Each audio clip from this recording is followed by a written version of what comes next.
जी, स्वाभाविक है कि किसी भी राज्य में राजा तो एक होंगे, तो परंपरागत ये राजा का त्योहार है। दशहरा का त्योहार यानी राजा के प्रति अपनी आस्था, अपनी भावनाएं प्रकट करने का ये दिन 365 दिन में एक दिन ये हमारी भारतीय सभ्यता, धर्म व्यवस्था, सनातन व्यवस्था उसमें ये निहित रहा है। तो उसी परंपरा को हम लोग निर्वाह करते चले आ रहे हैं। अब तो स्वरूप बदल गया है।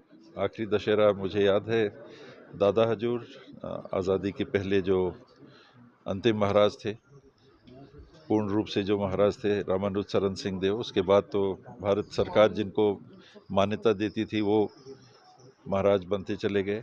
रामानुज शरण सिंह देव जी के बाद में अंबिकेश्वर शरण सिंह देव जी, उनको भारत सरकार ने बाकायदा लिखित में मान्यता दी।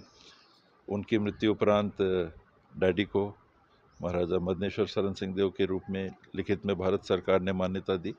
और 71 के बाद में ये सिलसिला टूटा जब इंदिरा गांधी जी ने राजाओं के जो विशेष अधिकार थे उनको भंग किया। कहते हैं कि मामला कोर्ट में लंबित है, अंतर्राष्ट्रीय संधि थी ये, फिर भी भारत सरकार अब अपने तरफ से नहीं लिख के देती। फिलहाल ये जो स्थिति है, पहले हाथियों का जुलूस निकला करता था।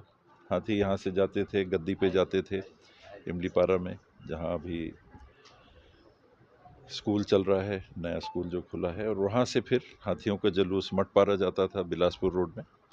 वहाँ मठपारा में नीलकंठ को उड़ा के फिर महाराज यहाँ पर आके बैठते थे और लोगों से मिलते थे।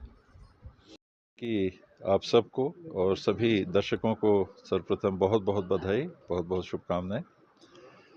ये परंपरागत पूजा के क्रम में हम लोग अपनी जवाबदेही निभाते हैं।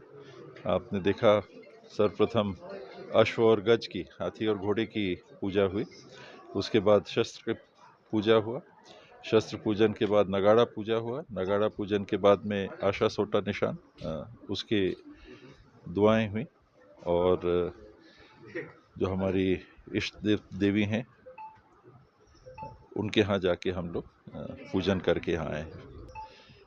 ये परंपरागत रूप से सनातन धर्म में भी और परंपराओं में भी सदियों से ये माना जाता रहा है कि दशहरा के दिन, जिस दिन रामचंद्र जी ने रावण पर विजय हासिल की थी, राजा के दर्शन शुभ हैं।